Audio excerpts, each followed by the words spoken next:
08 का है managing the financial and the operational performance. अपने ऑपरेशन की परफॉर्मेंस को यानी कि कैसे ऑपरेट करना है, मतलब कि किस प्रकार से सर्विस देना है, कैसे प्रोडक्ट को मैनेज करना है, कैसे फाइनेंस को आप मैनेज कर रहे हैं, कैसे अदर एक्टिविटी को आप मैनेज कर रहे हैं, तो उनकी परफॉर्मेंस कैसे आप परफॉर्म कर रहे हैं, कैसे आप एक्टिविटी कर रहे हैं, उनको कैसे मैनेज करते हैं। और फाइनेंशियल को भी मैनेज करते हैं।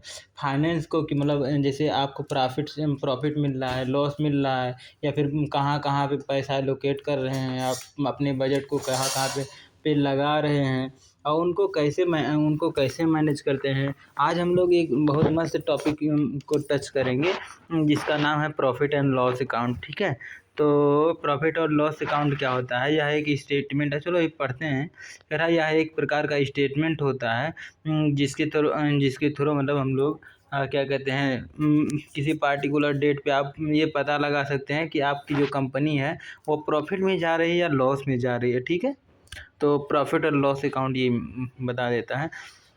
कह रहा है एवरी रिटेलर हु वर्क्स, कह रहा है हर एक रिटेलर जो लॉन्ग टर्म गोल को बनाना चाहता है या स्ट्रेटजिक नीड को मैनेज करना चाहता है, वह अपने फाइनेंस को और अपने ऑपरेशन को कैसे कैसे वह एक्टिविटी है उनको बेस्ट पॉसिबल जितना हो सके उतने अच्छे से अच्छे उनको अच्छे तरीके से एक दुनिया का बेस्ट तरीके से एक उसको मैनेज करना चाहता है अपने एक्टिविटी को, ताकि वह प्रॉफिट जनरेट कर सके।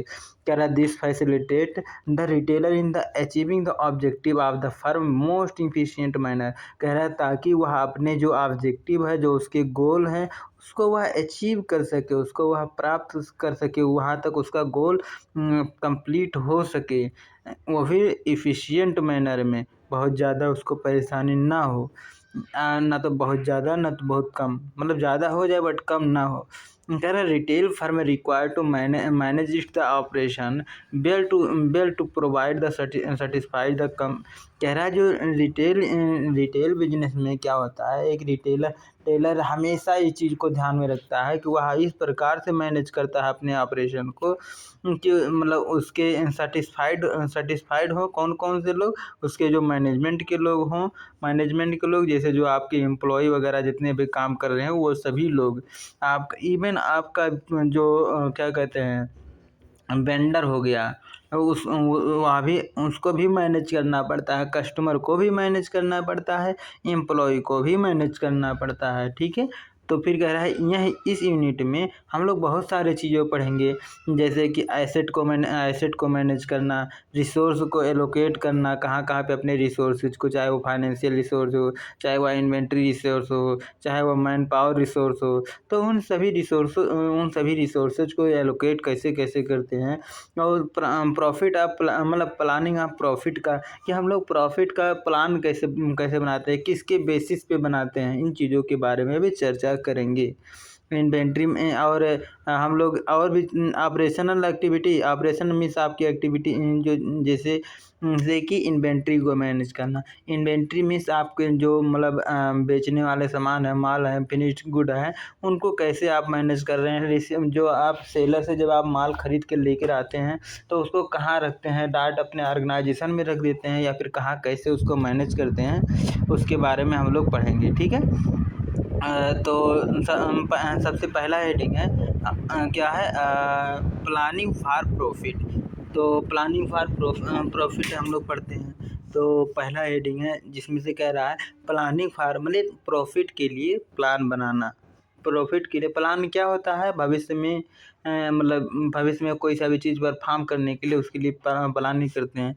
प्लानिंग में हमेशा यह ध्यान रखते हैं कि इसमें रियलिस्टिक भी चीज़ें होती हैं, कुछ अनरियलिस्टिक भी चीज़ें होती है, कुछ मतलब कुछ क्या कहते हैं एस्पेक्ट मान लिया जाता है। इसमें फ्यूचर डाटा को एस्टिमेट करते हैं, प्रेजेंट डाटा को एसेस करते हैं और पास्ट डाटा को भी एसेस करते हैं, मतलब पास्ट डाटा को भी एनालाइज करते हैं, प्रेजेंट को भी एनालाइज करते हैं, फ्यूचर में किस चीज़ की डिमांड होगी उसको भी, मतलब अब प्रॉफिट जनरेट करने के लिए हम लोग इस प्रकार से प्लानिंग बनाते हैं।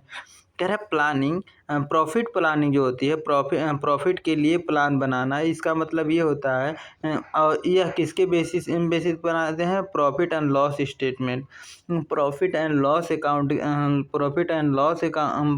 अकाउंट की हेल्प से हम लोग बनाते हैं, ठीक है। तो प्रॉफिट एंड लॉस अकाउंट साल में आप 3 बार बना सकते हैं, उसको कहते हैं क्वार्टरली। साल में 4 बार बनाते हैं, साल में 4 बार बनाते हैं 3-3 महीना पे। साल में 3 बार बनाते हैं, यानी 4-4 महीना पे। अब मंथली भी बना सकते हैं आप, ईयरली बेसिस पे भी बना सकते हैं, ठीक है। यहाँ पे लिखा है मतलब वीकली भी बना सकते हैं। तो जैसे आपका दिल करे वैसे आप बनाए, जैसे जो भी आप डाटा रिकॉर्ड करते हैं तो आप मंथली वाइज देख लें कि आपकी कंपनी मतलब प्रॉफिट में जा रही है या फिर लॉस में जा रही है। मतलब आप इसके हिसाब से सेल्स रिवेन्यू जो भी मतलब दिखा रहा है उसके हिसाब से, ठीक है, जो अभी आप रिकॉर्ड कर रहे होते हैं। फिर कह रहा है based on the profit and loss statement, कह रहा है जो प्रॉफिट एंड लॉस अकाउंट होता है इसकी हेल्प से एक रिटेलर डिटरमाइन करता है अपने प्रॉफिट को और लॉस को, या मतलब देखता है, एसेस करता है कि प्रॉफिट उसकी कंपनी में जा रही है या उसकी कंपनी में लॉस में जा रही है। Can take the corrective stick to improve upon the expenses or the revenue item by the formulating new strategy and the goal reach the profitable state. कह रहा है अगर कुछ वह लॉस में जा रही है या फिर कम प्रॉफिट जनरेट कर पा रहे हैं तो अपने स्टेप्स को, जो अपने ऑपरेशन को, अपने क्या कहते हैं परफॉर्मेंस को, उसमें इम्प्रूवमेंट लाती है, सुधार लाती है ना, कि कहाँ कहाँ पे एक्सपेंस हो रहे हैं। जैसे सेल्स कर रही है, सेल जब आप परचेज आप कर रहे हैं तो परचेज आप कर रहे हैं मतलब एक्सपेंस कर रहे हैं, खर्च कर रहे हैं। तो वही मतलब वह जो एक्सपेंस है वह रिवेन्यू जनरेट कर रहा है या फिर मतलब क्या कहते हैं या फिर कैपिटल जनरेट कर रहा है। कह रहा है इस प्रकार से फिर हम लोग मतलब क्या कहते हैं इम्प्रूवमेंट लाते हैं, उसमें सुधार लाते हैं। कह रहा है by making analysis of the profit and the loss for the same profit and the loss, the retailer decide the which element of the revenue shows the similar by the comparing element of the operating and the other expenses retailer to identify element shows the increasing or the decline, accordingly decide the action to take the company। कह रहा है कि जब हम लोग क्या है, जब प्रॉफिट एंड लॉस अकाउंट को एनालाइज करते हैं और कंपेयर करते हैं किसी अन्य चीज़ से, तो हमको पता चल जाता है कि उसके मतलब कौन कौन से एलिमेंट रिवेन्यू जनरेट कर रहे हैं, कौन कौन से मतलब एलिमेंट लॉस जनरेट करके दे रहे हैं। और उसके परफॉर्मेंस में अपने परफॉर्मेंस को भी कंपेयर करके देखते हैं कि कहाँ पे कमी आ रही है, कहाँ पे एक्सपेंस ज़्यादा हो रहा है, कहाँ पे लॉस ज़्यादा हो रहा है जी हाँ, और कहाँ पे डिक्लाइन आ रही है बोलो तो कहाँ पे घाटे का सौदा हो रहा है, कहाँ पे नफ़ा का सौदा हो रहा है। मतलब इस प्रकार से देखते हैं उसी के अकॉर्डिंग, और उसी के अनुसार या डिसाइड करते हैं, उसी के अनुसार हम लोग कोई नया एक्शन लेते हैं और अपने में इम्प्रूवमेंट लाते हैं। कह रहा है एक प्रॉफिट एंड लॉस अकाउंट जो होता है consist of the following major component. कह रहा है नीचे कुछ कंपोनेंट दिया है उसके हिसाब से मतलब कह रहा है नीचे कुछ टेबल बताया गया है। तो उसमें कह रहा है जैसे इसमें नेट सेल्स को मेंशन कर दिया है, कॉस्ट ऑफ गुड्स को मेंशन कर रहा है, ग्रॉस प्रॉफिट, ऑपरेशन टैक्सेज, मतलब जैसे डाटा इसमें मिला मतलब है। तो इससे आप पता लगा सकते हैं कि कितना मतलब क्या हो रहा है, प्रॉफिट में जा रही है ऑर्गेनाइजेशन या फिर लॉस में जा रही है। तो जैसे इसमें इनकम दिखा रहा है कि 3,63,63,58,746 इनकम फ्राम द ऑपरेशन से इनकम जनरेट हो रहा है इतना 3 लाख समथिंग। अदर इनकम से अदर कुछ इनकम आ रहा है 74,000 उससे। अदर इनकम जैसे कोर बिजनेस से ना होकर के कुछ इनडायरेक्ट, जैसे आपने कहीं पे किसी कंपनी में शेयर वगैरह में लगाया है, डिबेंचर आपने खरीदा है, तो उससे इनकम जनरेट हो रहा है। फिर एक है टोटल एक्सपेंस उन्हीं सभी को जोड़ दिया है, ठीक है। तो आप नहीं आपने कहाँ कहाँ पे एक्सपेंस किया था, जैसे आपने कुछ रिपेयर मेंटेनेंस किया था तो वहाँ पे खर्चा किया था। आपने परचेज किया, आपने क्या कहते हैं कुछ परचेज़ किया था, जैसे मटेरियल को आपने परचेज़ किया था, सभी लोगों को सैलरी वगैरह दिया है, तो वो सभी मतलब एक्सपेंस हो गए। रॉ मटेरियल कंज़्यूम कह रहा है, रॉ मटेरियल जैसे कोई सा भी चीज़ बनाने के लिए, मान लीजिए आपकी मैन्युफैक्चरिंग कंपनी है, तो कितना रॉ मटेरियल को आप कंज़्यूम कर रहे हैं, उसको बता रहा है। 1 लाख का रॉ मटेरियल आपने कंज़्यूम किया था। अदर परचेज़ कुछ अन्य चीज़ें भी आपने परचेज़ किया था, जैसे कि क्या कहते हैं, मान लीजिए कुर्सी आपने बैठने के लिए खरीद लिया, ऑफ़िस के लिए टेबल खरीद लिया, काउंटर खरीद लिया, मतलब अदर एक्सपेंसेस क्या कहते हैं, जैसे कोर से रिलेटेड ना हो, कोर बिज़नेस से रिलेटेड ना हो, जैसे ऑफ़िस का चेयर हो गया, कभी-कभी खरीदना होता है ना। मतलब इस प्रकार से अदर चीज़ें आपने परचेज़ कर लिया। एक्वायर मटेरियल, ईबीओ से आपने एक्वायर मटेरियल किया है। Increase or the decrease of the WIP हो गया, कितना हुआ 87,000। और फिर कह रहा है increase or decrease in the closing stock आपका इंक्रीज डिक्रीज 1,12,000 का हो गया है। या तो मतलब बढ़ गया है या तो कम हो गया है, मतलब यही होता है।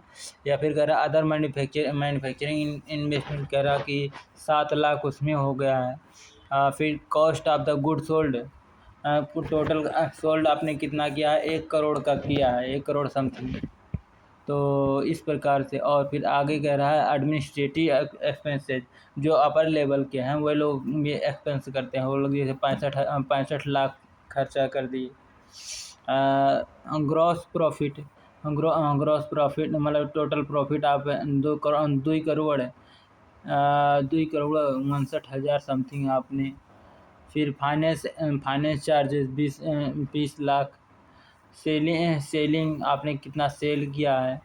डिप्रेसिएशन, समय के अनुसार कुछ डिप्रेसिएशन कमी आती है, जैसे आपकी मशीन पहले 20 लाख की थी और 50 साल बाद वह 10,000 में बिकती है।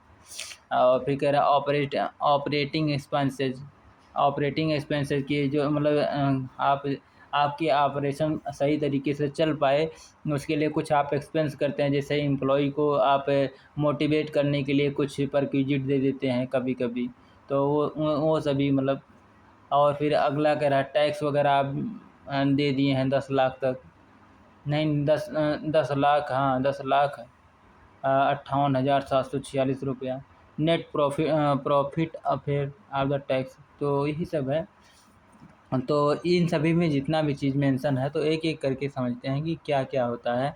कह रहा है you should the learn the interrupt above the profit and the loss statement. कह रहे जैसे कि हम लोग ऊपर जैसे हम लोग देख चुके हैं कि इसमें बहुत सारे टर्म यूज़ किए गए हैं, जैसे कि net sales, cost of good, income मतलब टैक्स भर रहे हैं, कभी परचेज कर रहे हैं, कहीं रिवेन्यू लिखा है, कहीं एक्सपेंस लिखा है। तो ये सभी चीज़ें क्या हैं, उन सभी चीज़ों के बारे में एक-एक करके देखते हैं। तो नेट सेल्स क्या होता है? नेट सेल्स और टोटल सेल्स में अंतर होता है ना? तो नेट सेल्स का मतलब ये होता है आपकी जो कोर बिजनेस है, तो उन्हीं चीज़ों को आप जब सेल्स करते हैं तो उन सभी चीज़ों को ले करके तो नेट सेल्स होता है। बट जैसे टोटल सेल्स वहाँ पे देखते हैं, जैसे कि की जो मशीन मतलब जो मशीन अभी बताया कि मशीन थी, कोई सा भी मशीनरी या प्लांट हो गई या फिर कोई सा भी चीज़, जैसे आप उसी को भी सेल कर देते हैं, भंगार हो गई या फिर नई काम की रहेगी तो उसको भी बेच दिए। बट जैसे वो बेचना आपका काम थोड़ी ना था, बट जैसे वो अब नहीं काम का रह गया तो उसको मतलब आप बेच दिए। तो इस प्रकार से जैसे जिस प्रकार का आपका कोर बिजनेस है उसको कहते हैं नेट सेल्स। करें it represent that the net sales after the deduction of the tax और the tax discount given in the employ और the customer return due to affect defect in the parallel. कह रहा है कभी कभी क्या होता है, जब आप कोई सा भी चीज़ परचेज कर देते हैं उसके बाद वह माल कस्टमर रिटर्न कर देता है, तो उन चीज़ों को घटा दो। और एम्प्लॉय और क्या कहते हैं कस्टमर को जो आपने डिस्काउंट दिया था उसको घटा दो, आपने जो टैक्स भरा है उसको घटा दो। तो इन सभी चीज़ों को घटाने के बाद, डिडक्शन करने के बाद जो बचता है आपका, वो होता है net sales.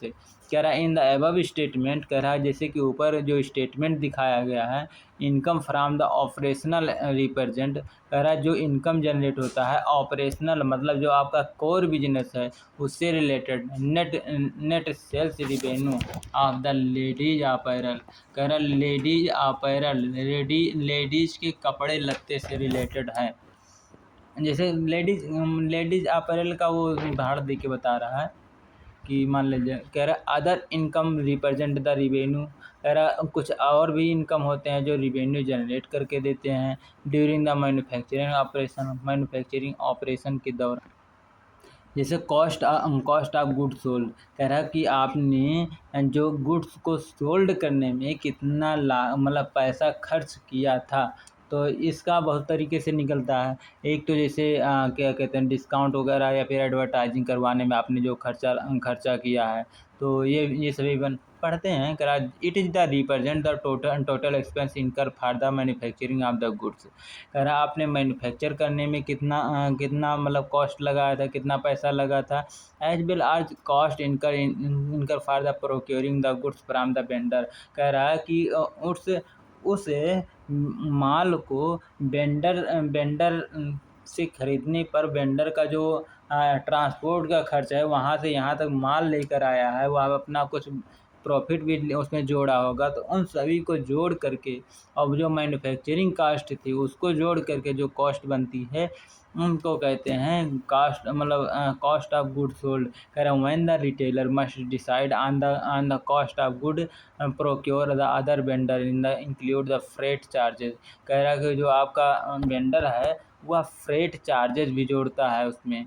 Less the cash discount, और क्या घटा देते हैं जो कैश में डिस्काउंट हुआ है, जो मतलब आपने निगोशिएशन किया है, निगोशिएशन के दौरान जो आपने बार्गेन किया है मतलब पैसा जो कम कराया है तो उसको कम कर देते हैं रिबेट, और कुछ छूट मिल जाता है प्रोक्योर करने में मतलब गुड को प्रोक्योर करने में कुछ रिबेट मिल जाती है, कुछ छूट मिल जाती है, एक्स्ट्रा छूट मिल जाती है, तो उसको कहते हैं रिबेट। कह रहा है in the above table following expenses of the represent in the cost of good sold, कह रहा है ऊपर जैसे जो टेबल अभी हम लोग पढ़ के आए हैं उसमें जो दिखाया गया है एक्सपेंस, जैसे कि आपके raw material consume, raw material क्या होता है, तो कोष्टक में लिखा है कि रॉ मटेरियल जैसे कि फैब्रिक मटेरियल यूज हो गया, जैसे आपका क्या कहते हैं जैसे उससे रिलेटेड है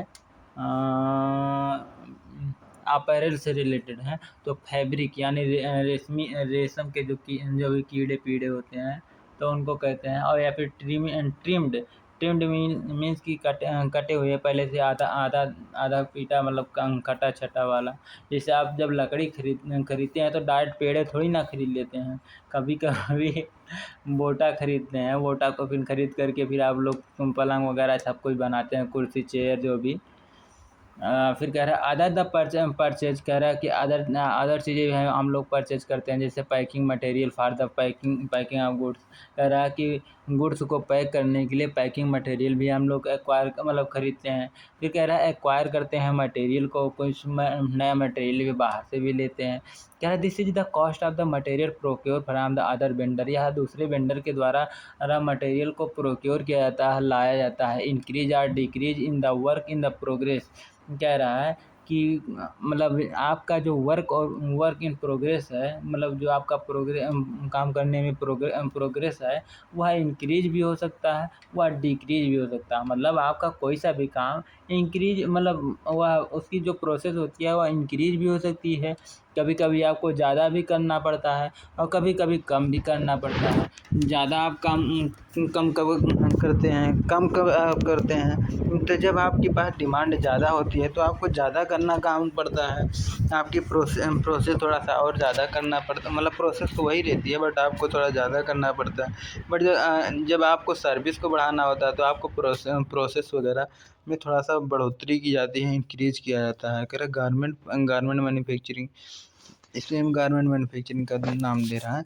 कह रहा when the value shows in the positive figure expenses कह रहा है, जो वैल्यू होती है या पॉजिटिव फिगर को दिखाती है कि एक्सपेंस हो रही है। कह रहा है it means the closing stock figure the list. इसमें दो चीज़ें नाम ले रहा है। कह रहा है एक क्लोजिंग स्टॉक का नाम ले रहा है, एक होता है ओपनिंग स्टॉक का नाम ले रहा है ना। तो क्लोजिंग स्टॉक का मतलब ये होता है जैसे आपने जब अकाउंटिंग पीरियड अगर मान लीजिए आपने महीने का बनाया है या एक दिन का बनाया है, तो अगर एक दिन का बनाया है तो जब दिन भर पूरा ख़त्म हो जाता है तो लास्ट के मतलब जो लास्ट हार होता है, मतलब जब समय ख़त्म होता है तो हम लोग जितनी भी परचेज एंट्री है, जितनी भी एंट्री होती है कंप्लीट करने के बाद हम लोग ये देखते हैं कि कितना माल हम लोगों का बचा हुआ है।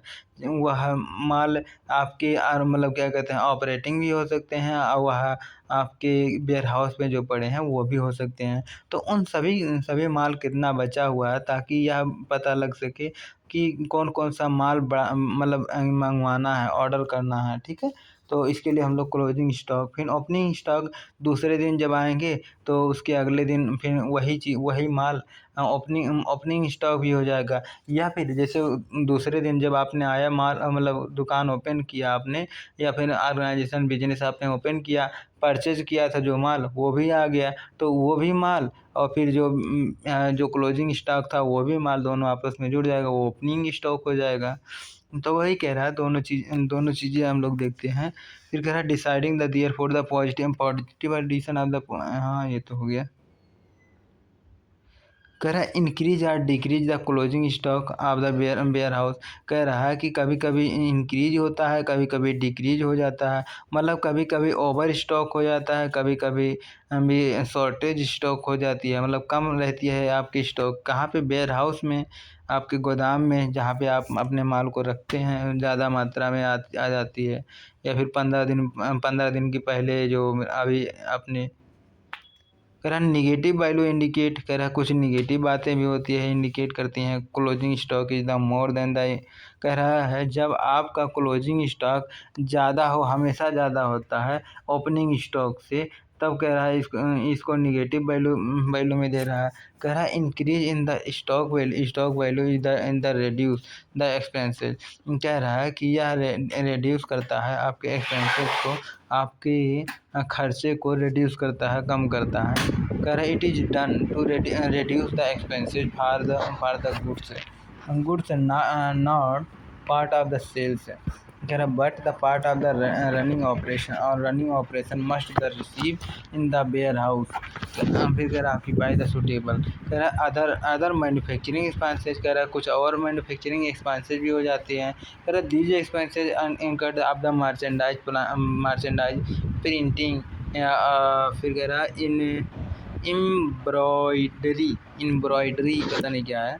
कह रहा इट आल्सो इंक्लूड, कह रहा है या और भी बहुत सारी चीज़ों को जो आप अपने एम्प्लॉई को सैलरी देते हैं, जो आप अपने एम्प्लॉइयों को वेजेस देते हैं, चाहे वो डायरेक्टली देते हैं चाहे वह इनडायरेक्टली देते हैं अपने स्टाफ को, वह काम करने वो मतलब ऑर्गेनाइजेशन में काम करने या फैक्ट्री में काम कर रहे होते हैं। तो एक होता है ग्रॉस प्रॉफिट है, gross profit, net profit, total profit क्या होता है इसके बारे में हम लोग नीचे अच्छे से डिस्कस करेंगे, है ना।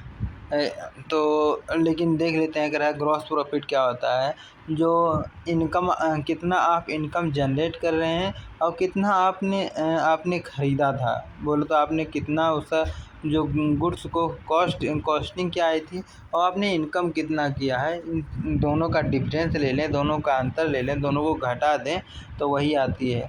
फिर कह रहा है ऑपरेशनल एक्सपेंसेस, कुछ ऑपरेशनल एक्सपेंसेस भी होते हैं, मतलब जैसे आप ऑपरेशन के दौरान भी कुछ चीज़ें खर्चा कर देते हैं।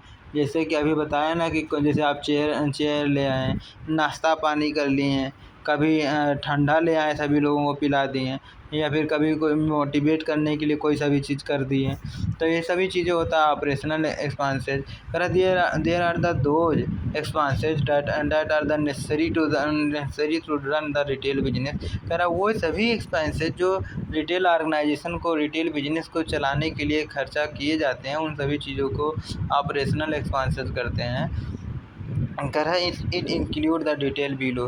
कह रहा है यह बहुत सारे चीज़ों को इंक्लूड करता है, जैसे नीचे बता दिया है कुछ पॉइंट में दो दो चीज़, जैसे कि एडमिनिस्ट्रेटिव एक्सपेंसेस में जो संचालक कर रहे होते हैं, जो अपर लेवल मैनेजमेंट के लोग होते हैं, वह लोग कुछ मतलब क्या कहते हैं, एक्सपेंस उन लोगों से के प्रति कुछ एक्सपेंस किया जाता है। It include the rental, maintenance expenses, local conveyance, electricity charges, water charges. कह रहा है कि जैसे जो अपर लेवल के हैं उन लोगों को, या जैसे आपने रूम कहीं दिलाया है, घर मतलब, या फिर अपार्टमेंट कहीं दिलाया है, तो उन सभी चीज़ों को, गाड़ी भी आपने दिलाया है, तो उन सभी चीज़ों को आप मैनेज करने के लिए बहुत सारे चीज़ें एक्सपेंसेस करते हैं, जैसे कि उसकी रेंट दे रहे हैं, जैसे कि रिपेयर मेंटेनेंस के लिए खर्चा कर रहे हैं, लोकल कन्वेंस की मतलब वहाँ वहाँ मतलब अच्छे से रह सके उसके लिए दे रहे हैं पैसा, इलेक्ट्रिसिटी चार्ज भी आप बिल उसकी भर रहे हैं, वाटर चार्ज भी भर रहे हैं, प्रिंटिंग चार्जेस भर रहे हैं, प्रिंटिंग मतलब फिर कैरी बैग भी उसको दे रहे हैं। तो इन सभी चीज़ों को जो एडमिनिस्ट्रेटिव लेवल के होते हैं, तो बिगर एलिमेंट एडमिनिस्ट्रेटिव एक्सपेंसेस के अंदर depend on the type of the retailer. कह रहे लेकिन ये सभी रिटेलर हर एक मतलब ये सभी एक्सपेंसेस हर एक रिटेलर के लिए सेम नहीं होता है, या डिफरेंट डिफरेंट हो सकता है। कह रहे अब भाई, जैसे जो बड़ा ऑर्गेनाइजेशन है तो अपने एम्प्लॉय को ज़्यादा सैलरी देगा उसी के हिसाब से जिसकी जितनी कैपेसिटी होती है। ये और छोटा अगर रिटेलर है तो एडमिनिस्ट्रेटिव लेवल को इतना रेंट पेंट कुछ नहीं देता ना, तो इलेक्ट्रिसिटी चार्जेस वार्जेस कुछ नहीं। हाँ, बहुत होता है कि जैसे उसको बाइक वाइक दिला देता है, इस प्रकार के, जैसे छोटा मोटा रिटेलर है तो। और फिर कह रहा है कि एम्प्लॉय की प्रति भी कुछ मतलब खर्च करता है अपने बिजनेस को चलाने के लिए, कहीं जैसे कि सैलरी देता है, बेजेज देता है, टेम्परेरी स्टाफ को बेज देना पड़ता है, लेकिन जो परमानेंट होते हैं उनको सैलरी देना पड़ता है। ठीक है, जो परमानेंट होते हैं उनको स्टाफ कहते हैं, और जो टेम्परेरी बेसिस पे होते हैं उनको लेबर के नाम से भी जानते हैं कहीं कहीं। That is floor on the staff manager and those in the field. कह रहा जो आपके फ्लोर पे काम कर रहे होते हैं और वही लोग जो फील्ड में काम कर रहे होते हैं टेम्परेरी बेसिस पे आ जाते हैं। फिर कह रहा है as well staff and the labour at the in the back end. कह रहा है ये लोग जो स्टाफ होते हैं या फिर ये लोअर लेवल के एम्प्लॉय होते हैं, है ना। डिजाइन परचेज, फाइनेंस चार्जेस क्या होता है, फाइनेंस पे भी कुछ चार्ज लग जाते हैं, जैसे आपने जो लोन लिया था, नहीं पढ़ते हैं। It include the company over the OD लिया है आपने facility with the bank, taking the short term loan आपने लिया है, 1 साल से नीचे वाला लोन लिया है आपने, या फिर आपने कैपिटल के नीड के हिसाब से कुछ मतलब उसको चलाने के लिए आपने कुछ बैंक से लिया है। कह रहा it may include the payment of the interest charges to the individual provided by the. कह रहा है कि जैसे आपने मान लीजिए अपनी शेयर किसी को भेजा है ना, तो या फिर आपने किसी से लोन लिया है या किसी से कुछ पैसे लिया है, तो उससे उसका जो इंटरेस्ट आ रहा है उसको मूल रुपया के अलावा जो पैसा देना पड़ता है, तो उसको भी आप पेमेंट कर रहे होते हैं। डिप्रेसिएशन में जैसे मैं भी बताया था कि जैसे प्लांट मशीनरी हो गई या फिर बहुत सारी चीज़ें एक्सपेंसेस को घटाना पड़ता है, तो वही कह रहा है it include the depreciation at the income tax rule on the asset of the retail company. कह रहा it include the plant and the machinery of the factory beside the asset fixture display article. Computer हो गया, जैसे computer मान लीजिए आपने कितने मतलब कुछ भी खरीदा, तो वह हमेशा उसकी भी कीमत उतने नहीं रहेगी, समय के अनुसार कम होती जाती है। उसी प्रकार से जब आपने फैक्ट्री बनवाई थी तो उसकी प्राइस ज़्यादा थी, समय के अनुसार उसकी कम होती जाती है। फिक्सचर डिस्प्ले भी होता है, जो आपने डेंटिंग पेंटिंग करवाया था तो शुरुआत में वहाँ लाइट मार रही थी, समय के अनुसार वह ख़राब हो जाती है, तो उसको भी रिपेयर मेंटेनेंस की ज़रूरत पड़ती है। फिर कह रहा है rate of the depreciation different asset as the per the statutory rule. कह रहा है स्टेचुरी रूल बता रहा है, कह रहा है उसके अनुसार जो इनकम टैक्स का है उसके अनुसार। फिर कह रहा है total expenses covering the above element work out in at 22,46,000 ना कितना है ₹2,24,65,846 कह रहा है टैक्स, कुछ आपको टैक्स भी पेमेंट करना पड़ता है। कह रहा है it is the income tax pay to the government as per stationery rule. कह रहा है कि जो आपके स्टेचुरी रूल के अनुसार इनकम टैक्स को जो आप पे करते हैं उन चीज़ों को। फिर कह रहा है it above the statement the same is not the son. कह रहा है कि जैसे कि ऊपर जैसे दिखाया गया उसको सेम एटीट्यूड नहीं दिखाते हैं। कह रहा rate of the taxation is the based on the amount of the net profit after the necessary adjustment. कुछ चीज़ें एडजस्टमेंट भी कर लेते हैं, मतलब जैसे कुछ चीज़ें आप घटाना भी पड़ता है, ठीक है। जैसे आपने जैसे अभी हम लोग पढ़े थे कि जैसे जो सेल आपने कर दिया था तो फिर कस्टमर ने उनको क्या कहते हैं मतलब क्या होता है रिटर्न कर दिया गुड्स को। फिर या फिर जो आप उसको सेल करने के लिए जो आपने एक्स्ट्रा डिस्काउंट दे दिया था उन चीज़ों को घटा दिया जाता है। कह रहा net profit after the tax. कह रहा net profit after the tax, tax को घटाने के बाद जो प्रॉफिट बनती है वही प्रॉफिट नेट प्रॉफिट होता है। This is the true profit after the retailer deduction the all expenses and the taxes is the. कह रहा है सभी पर ये वह प्रॉफिट होता है कि जैसे प्रॉफिट एक होता है, फिर प्रॉफिट में से जितने भी एक्सपेंसेज होती हैं वो इनकम में से जितने भी एक्सपेंसेज होते हैं उसको घटाते हैं, फिर उसका जो टैक्स बनता है उसको घटाते हैं, उसके बाद जो बचता है वही ट्रू प्रॉफिट होता है। फिर कह रहा है it may be the use the payment of dividend of the share holder in case of the public limited company. कह रहा है कि यह जो घटाते हैं जैसे कि आपने जो आप जैसे आपकी पब्लिक लिमिटेड कंपनी है, आपके शेयर होल्डर को जो आप डिविडेंड देते हैं उसका मुनाफे का जो कुछ पार्ट देते हैं तो उन चीज़ों को भी घटा दिया जाता है। Balance amount is the transfer to the balance sheet, और जो बैलेंस अमाउंट बच जाता है अमाउंट उसको बैलेंस शीट में आप रिजर्व और सरप्लस के रूप में जमा कर देते हैं।